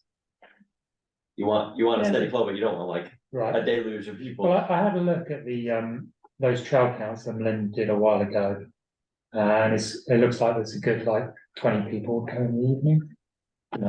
So we go, I think we'll set up by 3 and then maybe catch people from then until half past 5, 6 o'clock. people walk their dogs, yeah. I've got it down for me from 5 to 6, is that correct? Yeah. But 4 times. Guys, I'm sorry, I have to leave at this point, but All right, thanks, David. Oh, Right. it's 8:45, thanks, okay. thanks, All guys, right. thanks, bye. Thanks, David. Bye-bye. All right, so we're on to other business. I lost my But agenda. adaptive works. Yes, we've already covered that. They've opened they've opened the whole thing. They had an assessment last Tuesday with VT Adaptive and they passed with 2 thumbs up. Adam Moss Great. says, so it's open. They've they wrote the trails on their assessment day and it went well. Do they have pictures from that assessment? I don't have any pictures. No, I guess they do. Yeah. And is that the whole thing or just the quiet connector? The whole thing. The whole, Yeah. well, over on the Yeah. side. Awesome. Good for them. Great. Yeah. Forestry Project Academy, how's Um, that going? It- I haven't seen anything on Front Porch Forum. People complaining to me? Yeah. Well, the outdoor center really hasn't. So, said much, yeah. yeah, so I guess they started on September 5th. Ethan says they've been slowed by wet weather. It's a 2-man crew, one of whom has had COVID. So it's going a lot slower. Well, not a lot slower, but it's going slower than I thought. Than I think Ethan wanted. But he's very happy with how it's going. They're doing a great job of protecting the trails. Haven't really had any complaints from anyone. I don't know whether that's because people aren't going in there yet. Or It's all closed off. yeah. Oh, So I think so the complaints may come once it's reopened, that people can get in there again. yeah, so I'm in 2 minds because I went up there to have a look at it with Ethan and Terry was there as well. And at the moment, there's like stuff all over the trails. So it's very different, like you don't even know where you are half the time. Yeah. But I sort of feel once it's cleaned off, I don't know how big a change it's gonna be for people. I mean, I'm gonna be interested to see what it looks like when it's cleaned off. He did a lot of canopy Yeah. openings, so it's actually gonna bring more light in there. It's actually gonna feel a little more Yeah. open. And it's not like, very much, it's not like a clear cut area. They're just, Yeah. it's small Very pockets selective, here and yeah. there. Yeah. There's still trees in your view. And he did a great, I mean, the logger laid down corduroy trees, so everywhere where he goes across the trail, It's going across it's other materials on top of the trail, not the Trees. trail itself. actual trees laid down there, and yeah. Great. Good. And Simon went out with Andrew and did a GoPro of all the trails, of conditions prior to the logging. So Yeah, so we'll be able to What the check that. benchmark is, yeah. And I think, like as Ethan has refined this project and thought about it and talked to the logger more, he's basically got them off most of the trails. There's a few sections which you can't avoid. Particularly the gravel trails that we're gonna have to pay careful attention to, but he's got them off most of the trails. Mhm. Great. So how much, I know they were supposed to take 2 weeks, they got delays, so what's the, So I think Ethan said, next Monday, I think was when he was hoping to have it done by. I don't know if, like yesterday, was an Oh, unexpected washout. Yeah. I thought we were done with the rain, but then it just rained all day yesterday. So I don't know how that's gonna affect it, but It wasn't heavy rain, right? It was, they probably could still work. I think I measured a half an inch at my house. Yeah, it happened Yeah. over the whole Yeah, day, so yeah, it might have been area. okay, so sometime next week, hopefully. yeah. Great. All right, what's going on with Jacob Krantz? We've already talked about that as well. Yes. So Winooski Valley Park people, Dave and I are gonna go and talk to Global Foundries. They're pretty open to having a parking lot and a trail to get to Jacob Krantz. So we're just gonna go and figure out where it could be. One thing they did mention was at the moment, this is just like a Vermont Global Foundries initiative. So it needs to go to the higher corporate to be approved. So there is, Yeah. there is potential for, Williston, Vermont. yeah, yeah, there is potential for them to get sort of slapped down, so to speak. But it's great that they're being so helpful and open to accommodating it. Great, I okay. mean, that was, I mean, it was just coincident, they had Yeah. they wanted to put in the solar panels and I think, David mentioned, oh, by the way, Mhm. so Yep. that was good.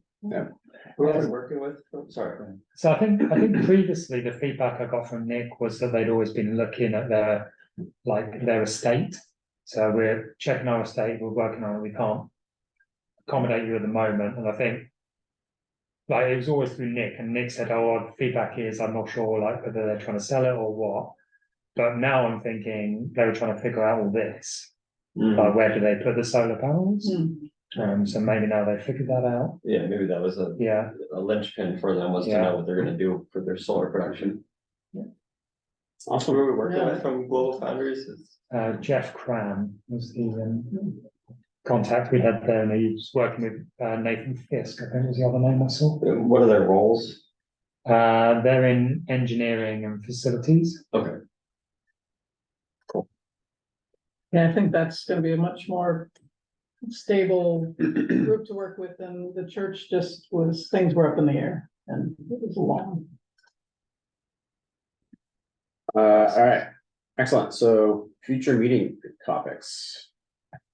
Sounds like we've got some agenda items already. Yeah, I was gonna say, so we'll talk about budget and the RF memo.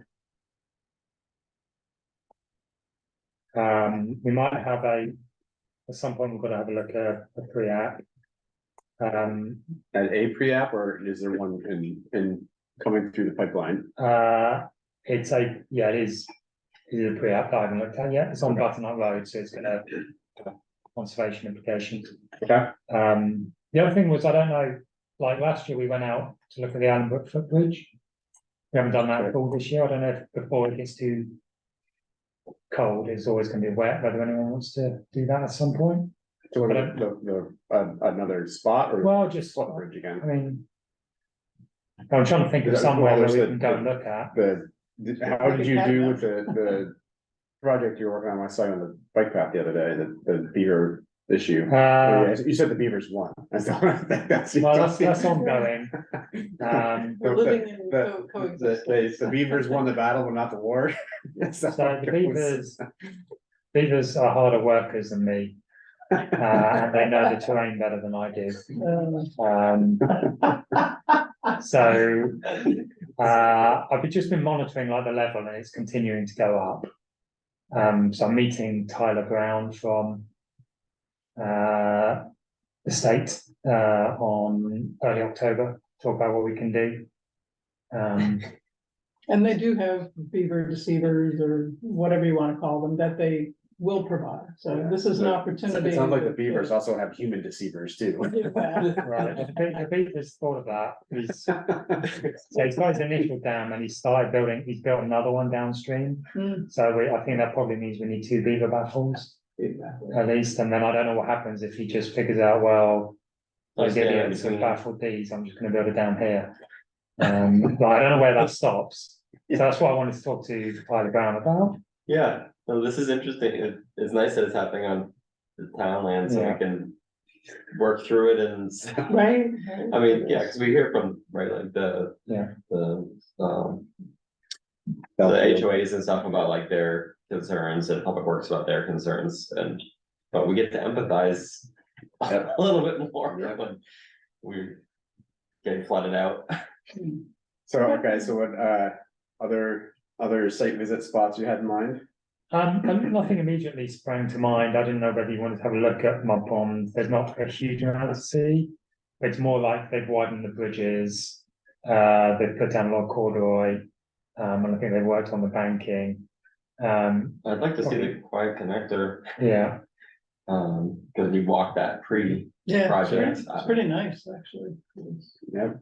pretty, much more And I know the board, gradual. there's been a lot of questions coming up about the boardwalk. The one went around Mud Pond. Around Mud Pond, I wonder whether you could see both those things. Be elevated. The elevated It's a walk, little bit of a walk out there. yeah, You know, I mean, it would be best to park at Long Road on South Road at Cycles and walk in from there, because it would take, yeah, if you parked at Mud Pond. yeah, it'd take you like an hour to walk out and back. And those little Okay. puncheons are pretty slippery. Yeah, All right, yeah, I like the quiet connector idea. The Mud Pond catwalk sounds like a bit of an investment Yeah. for a whole agenda. Yeah. That could be a well, encourage. if we did to the quiet do it. connector, anybody wanted to stay, and like if folks wanted to stay after and just and walk out to the. Mhm. And it's not in bad shape. I mean, I do the adopt a trail out there, and Yeah, it's narrow and it doesn't have a handrail and, I mean, but it's been like that for a long It's time. historic. Yeah, it's historic, but there's only like one or two, I put a piece of flagging tape where it's uneven, Mhm. but the puncheons along South Road are way worse than the boardwalk, wouldn't you say, agree? Not along South Road, I disagree with that, because we Oh. replaced the load. Oh, okay, so I haven't been out there since you've replaced. Yeah, I would agree that so this year, we focused on that side of Mud Pond, because it gets the most use. The scouts are coming out on the 23rd Right. to do some stuff. Then maybe next year we can look at the other side of Mud Pond, because there are areas Yeah. there where, That's pretty bad. punch needs to be replaced, and we just need to think about where the trail goes, in my view. That's from the west, where they just did the culvert and the Yeah, where, parking area, yeah. Okay. Other things that you had on your mind or other folks? I did have one thought, not a high priority, but it's something we've been talking about for a long time, and never really gone there, which is, putting together a, new member initiation package. Here's what, just listing out the different roles and responsibilities for the Conservation Commission, like reviewing development subdivision proposals, trails and planning management, conservation of parcels, plan update, water quality monitoring, traffic hunting, stuff like that, kind of forester. Like an orientation packet. Yeah. Just for somebody who joins Yeah. the commission. Yep. That'd be nice, because when I joined, I just started coming to meetings and I didn't even know what chapters to read or where to go, Right. or. it was- Yeah, recommended readings could be a section. Yeah. Read these sections of the town plan, read these sections of the bylaw. I think same with David, I don't think there was. Yeah, I think it was his suggestion too, when he came on board, and I dropped into my notes and then it disappeared and found it again the other day. Yeah, that's how we would work with other boards and committees. Yeah. Like, Mm. you know, these are the other boards and committees that we communicate with, and here's how we communicate with them. I mean, it doesn't have to be anything super comprehensive. We don't want it to be too long and intimidate people.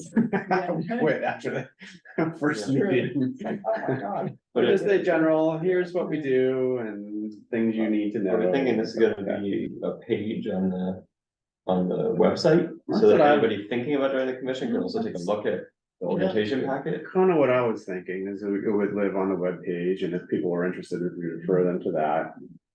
What's it like to serve on the commission? It could be like, Yeah. it could be a link on the about the WCC Yeah. page, like what's it like to serve on the We commission? meet at 7 AM in the morning. Yeah, in the morning before David. His first meeting. Sometimes before sunrise for like half of the year. After the year. We meet in the dark. You have maybe a link to the Zoom link, show to the, what is it, YouTube page, people can look at. Anyway, just, maybe it's something we can work on as time allows, but like. It certainly would Create a pay off deadline the next for time we, ourselves, I mean, obviously you joined, what, a year and a half ago, a year ago. More than that, Couple wasn't it? down, more than 2 that. years ago, Yeah, a and couple. David joined in the last year, so like, we've gone through it a little bit recently, and it'll happen again inevitably. How are the other committees? I know planning commission now is back up to full committee. I think hack is maybe missing a few, but yeah. Select board's up to. I think DRB is full. Planning Commission is full and has an alternate now. I think hack is at 5, but I think we've proposed an amendment to the bylaw to reduce their number to 5. Catamount's full. Energy is full, I think. There's a new housing committee that they had interviews for last night. Wow. Good. You guys, I gotta take off, but thanks a All right. lot. We'll see you next time. Yep, Okay, bye. and so just one more thought, looking at Reed Willis on the screen here, I feel like Winooski Valley Park District comes in once or twice a year, but I can't remember when that is. I know once is for usually to review their budget request and stuff. Is there a second time that they come in to just give us an update on things? Or am I imagining that? I think last year they came in once to do their budget, and then I think we just talked about Jacob Grams most of the meeting. Okay, Is my memory of that. I think that was in February. maybe? sounds about right. Yeah, Okay, So, I mean, if we wanna have 2 touch points a year with. If it's a priority to have 2 touch points a year, then that would mean a good time to probably be in the. Fall. Any thoughts about that, Reed? Sorry, I think Nick is due to come in this fall to make a budget presentation. So, yeah, he will probably be in touch because we're preparing the budget now. okay. Great, thanks, Reed.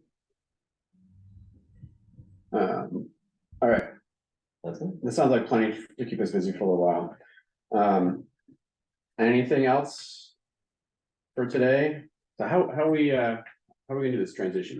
Can we adjourn Well, or? does depends on how many people are staying, so we lost Gary and David, are you planning to stay to help with ERF, or are you? I just had a visitor come. So if it's just me No and problem. Eric, then we can adjourn the meeting and we could just have a working session. Okay. Agree, Simon? Actually, make it easier so you guys. Yeah. Make this work. And I need to Alright. make some tea. Yeah, all right, sounds great. Thanks for joining us again, Reed. All right, we will adjourn then. Thank you.